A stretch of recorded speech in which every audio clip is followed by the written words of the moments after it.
ඔයාලා හැමෝම සාදරයෙන් පිළිගන්නවා මගේ YouTube channel එකට. මම අද කතා කරන්න යන්නේ කොහොමද AI වීඩියෝ එකක් හදන්නේ කියලා. ඉස්සෙල්ලම ඔයා කරන්න ඕන Leonardo AI කියලා Google එකේ search කරලා Leonardo AI කියන site එකට එකපාරක් touch කරන්න.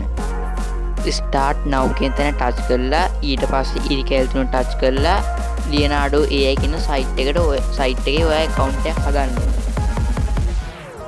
ඉමේජ් කියන තැන වාට select කරලා ඔයාට image එකක් generate කරගන්න පුළුවන්. වීඩියෝ කියන තැන touch කරලා ඔයාට වීඩියෝ එකක් generate කරගන්න පුළුවන්. setting icon එක click කරලා ඔයාට වීඩියෝ එකේ size එක වීඩියෝ එක කොච්චර තප්පර ගණනකට හැදෙන්න ඕනද කියලා select කරලා type කර prompt කියන තැනට ඔයාට වීඩියෝ එක හැදෙන්න ඕන විදිය දීලා generate කියන තැන touch කරන්න. ඊට පස්සේ වීඩියෝ එක උඩ touch කරලා download icon එක උඩ click කරලා ඔයාට ওই වීඩියෝ එක gallery එකට download කරගන්න පුළුවන්.